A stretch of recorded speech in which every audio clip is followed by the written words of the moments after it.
Ya. Halo Fatima, panggilannya siapa? Aku panggilannya Ica. Ica. Ya, Ya, Ica, saya Bayu. Apa kabar? Bapak Bayu baik. Iya. Kamu itu di Jepang sekolah atau apa? Dulu pertama datang ke sini tuh untuk sekolah, cuman Sekolah. sekarang udah kerja. Oh, kerja. Dan memang hobi nyanyi, Iya. kan main. Itu lomba apa sih yang kamu ikutin? Itu jadi acara di TV, Oh, terus lomba nyanyi kayak semacam Indonesian Idol gitu-gitu. oh, Namun pesertanya khusus orang asing. oh gitu. Dan kamu menang tahun 15. 2015. Jadi pertanyaannya tuh pialanya udah sampai di Indonesia atau masih di Jepang jadi? Udah sampai. Oh, syukurlah. Aduh. Tapi curhatan kamu itu sebetulnya banyak pendukungnya. Iya, betul. Ya nggak apa-apa lah ya. Mudah-mudahan jadi momentum perbaikan. Betul, amin. Ya. Jadi kamu udah berapa lama di Jepang? Sejak sekolah sampai sekarang? Kalau di total itu mungkin sekitar 5 tahun. Oh, udah 5 tahun ya. Dah, nggak mau pulang lagi nih. Untuk sementara enggak dulu deh. Nah, kamu kerja apa di sana, Cak? Aku kerja di apa namanya, bahasa Indonesianya apa ya? Hmm. Boleh dibilang apa ya? Kantor entertainment gitu. Oh gitu. Dan apa? Dan Kuliah kamu juga apa kemarin di Jepang? kuliah di Jepang itu S1-nya aku sastra Jepang, S2-nya social welfare. Oh, kamu udah ambil S2 juga di sana ya? Oke. Boleh nih nanti apa? Dan kamu di Tokyo? Di Tokyo. Oke. Boleh disimpan nomornya ya. Siapa tahu saya ke Jepang jadi nanti ada guide-nya Ica atau teman-teman Ica. Kabarin. Kita ada paket dulu ya Ica, habis itu baru kita ngobrol sebentar. Oke.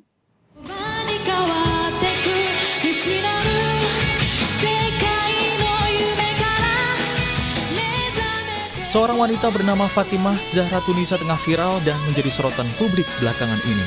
Namanya dibicarakan lantaran mengaku dipaksa untuk membayar pajak 4 juta oleh Bea Cukai setelah memenangkan ajang pencarian bakat di Jepang. Melalui akun Twitter pribadinya, @zahratunisa, wanita itu bercerita pengalaman pahitnya tersebut. Dia menuturkan hadiah yang diterimanya dari ajang pencarian bakat di tahun 2015 lalu itu hanya berupa piala.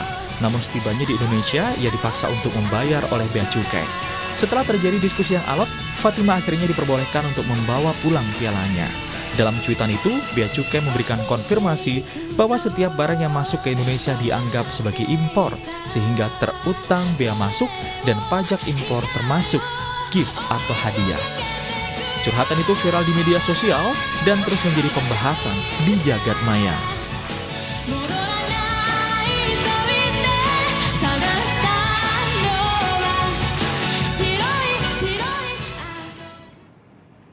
Ya, itu tadi sedikit suara ketika lombanya diikuti oleh Fatima atau Ica panggilannya. Bagaimana sebenarnya ceritanya? Nah, pagi ini kami sudah terhubung langsung dengan Fatima Zahra Tunisa atau Ica, seorang warga negara Indonesia yang kini bermukim di Tokyo, Jepang. Ica, selamat pagi. Assalamualaikum.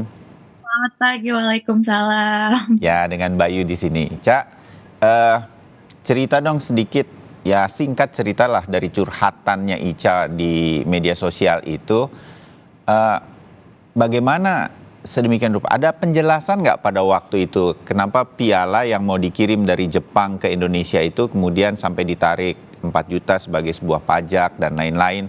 Itu dijelaskan rinci nggak ke Ica? Ica? Sebetulnya itu aku sempat konfirmasi juga ke orang TV. Jadi untuk pengambilan si piala ini kan kita butuh surat-surat. Ya. Nah, waktu aku apply ke menghubungi orang TV untuk minta surat tersebut. Nah, dia bingung karena mereka bilang mereka sudah kirim surat pengantar saat mengirimkan piala tersebut ke Indonesia, jadi harusnya sudah jelas itu piala dari mana, dari acara apa untuk apa. Tapi, dari pihak bea cukainya bilang kalau nggak ada sama sekali surat, dari Hmm.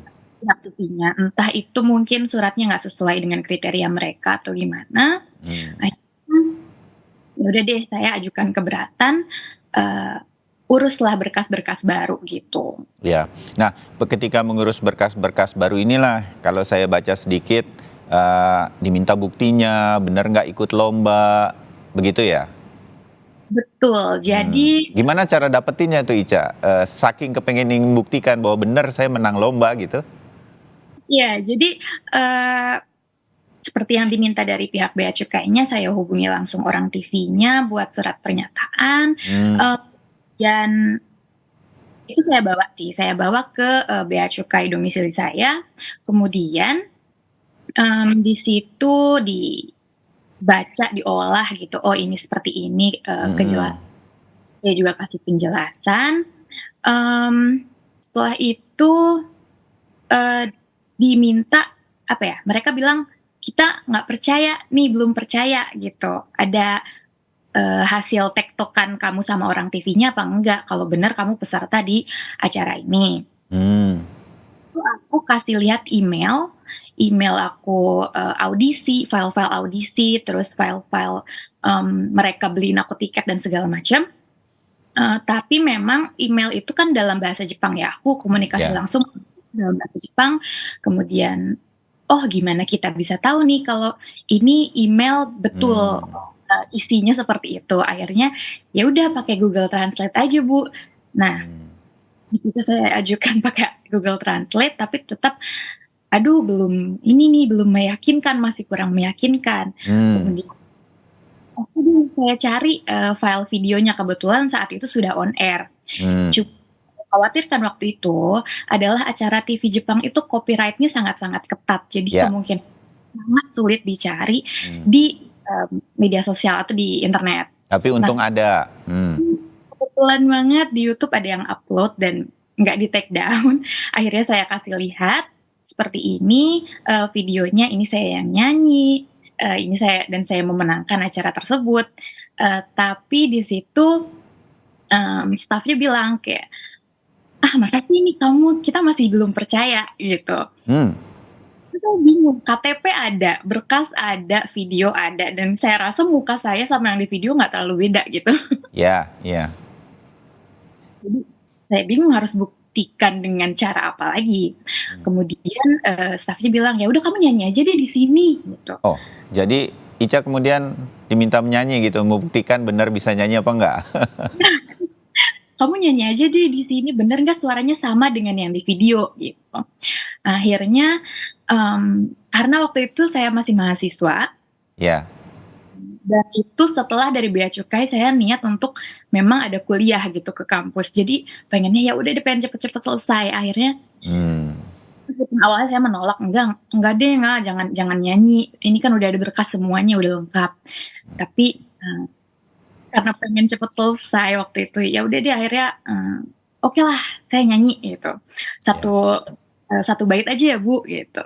Ya. Terus sebelum saya nyanyi tapi di-stop dulu, bentar bentar," terus dipanggil semua staf yang ada di ruangan itu, Pak, ayo sini, ini si Neng, juara lomba nyanyi di Jepang, mau nyanyi," gitu. "Ayo kita dengerin." Itu sebenarnya udah kesel banget sih, maksudnya kayak Hmm. i mau ambil hasil kerja keras sendiri kok malah jadi bahan tontonan gitu. Tapi ya udah deh akhirnya aku nyanyi itu satu bait. Hmm. Setelah itu tapi aku pikir dengan, semua berkas yang sudah lengkap dan, aku sudah selesai nyanyi pun, Ya. itu langsung jadi Rp0 dan bisa aku langsung bawa pulang. Tapi ternyata, mmm, dia, staf-nya ini kita ada beberapa kali tawar-menawar gitu, kalau segini gimana, kalau segini gimana. Oh, Tap biayanya. tapi di situ aku tetap kekeh nggak mau bayar Hmm. sama sekali, karena merasa, kok nggak adil ya rasanya, aku persiapan semua sendiri, nggak ada sponsor sama sekali dari Ya. negara. Jadi Ica, ini di kantor perwakilan Bea Cukai di Tokyo begitu ini terjadinya ya? Di Bandung waktu itu. Oh, di Bandung. Sedemikian rupa. Jadi pialanya ini kan sudah sampai di Bandung tapi belum dilepas dari pabean begitu ya, karena ada pajak yang belum dibayarkan bla bla bla gitu. Dan Ica kembali ke Indonesia dan untuk mengurus piala ini lepas dari Bea Cukai, dari pos begitu. Oke. Bagaimana akhirnya dilepaskan oleh Bea Cukai dan akhirnya tidak ada biaya? Iya. Atau ada biaya, Ica? Akhirnya tidak ada biaya sama sekali karena di situ saya terus jelaskan berkali-kali, ini saya menang lomba tanpa hadiah uang tunai sama sekali. Oh, jadi hadiahnya tidak ada sama sekali uang, cuma piala itu aja? Nah, cuma piala ini aja, makanya saya bersikeras untuk mendapatkan piala tersebut gitu, karena itu satu-satunya tanda keberhasilan saya gitu kan. Apakah ketika berdiskusi dengan petugas Bea Cukai itu dijelaskan bahwa jenis barang yang dikirimkan tanpa bersamaan dengan orang, jadi betul-betul paket dikirim begitu, piala ini, itu memang harus kena bea dan lain-lain, itu dijelaskan nggak? Atau ribet dengan urusan benar nggak menang lomba, apa dan segala macam saja? Dijelaskan nggak? Ya, itu dijelaskan di awal. Kalau ini bendanya seperti ini harus masuk pajak dan lain-lain. Oke. Beliau juga menambahkan, tapi kalau ada surat-surat lengkap bisa kita ajukan keberatan, yang mana saya lakukan saat itu. Oh, akhirnya makanya kemudian dilepaskan setelah teryakinkan bahwa benar ini semua ada surat-suratnya, ini betul hasil lomba dan lain-lain. Akhirnya kemudian tanpa biaya sekalipun, begitu? Ya, dan mungkin karena saat itu juga agak maksa, bukan maksa ya, aku benar-benar nggak mau keluar uang sama sekali. Untuk hal itu aku sampaikan berkali-kali kepada stafnya dan akhirnya. Walaupun sempat ada tawar-menawar tuh ya, makin kecil angkanya dari petugas sedemikian rupa, tapi Ica tetap nggak mau karena berkeras bahwa ini dari hasil lomba, begitu ya, Ca? Betul. Ya. Ica mendapatkan jawaban nih, respon dari curhatan Ica di media sosial dari Bea Cukai. Itu sampai nggak ke Ica? Atau Ica udah pernah terima dalam bentuk apapun? Di DM kah atau apa berkaitan dengan penjelasan Bea Cukai? Dengan peristiwa yang Ica curhatin itu? Udah nyampe, Ca? Iya, udah. Dan kebetulan udah DM saya juga. Oke. Nah, agak kurang menjelaskan sih ya jawabannya. Jadi, ya. Ya, kalau gitu apa yang menjadi masukan terhadap Bea Cukai, terhadap apa yang sudah Ica alami ke depannya? Mungkin saja ini bisa terjadi pada orang lain kan, Ca? Iya, betul. Jadi tweet curhatan tersebut murni dari aku yang sakit hati saat itu karena merasa berprestasi tapi kok nggak diapresiasi, malah dimintain uang gitu, dimintain pajak segitu besar. Pesan untuk Bea Cukai atau perpajakan Indonesia, aku pengen lebih apresiasi teman-teman kita yang mungkin berprestasi di luar sana, membebaskan pajak untuk benda-benda hal seperti ini pun nggak akan langsung bikin rugi satu negara, yang bahkan itu kayak menurut aku adalah salah satu bentuk terkecil dari sebuah apresiasi buat kita-kita. Oke, mudah-mudahan ini menjadi sesuatu yang baik bagi semua pihak, termasuk kita semua, bahwa sebetulnya memang ada undang-undangnya. Ini Ica jadi mengerti juga, dan kemudian semua hal berkaitan dengan ini. Jadi saya sih berharap ini menjadi lebih jelas lah buat setiap warga negara Indonesia, dan mudah-mudahan menjadi pelajaran bagi kita semua. Curhatnya Ica udah nyampe ya, dan mudah-mudahan maksud-maksudnya sampai dengan baik. Begitu ya, Ica ya? Seperti itu. Ya, oke.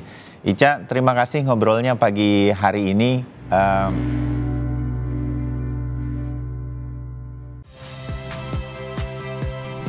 Saya Odin Fridianto. Saksikan terus program-program Kompas TV melalui siaran digital, pay TV, dan media streaming lain. Kompas TV, independen, terpercaya.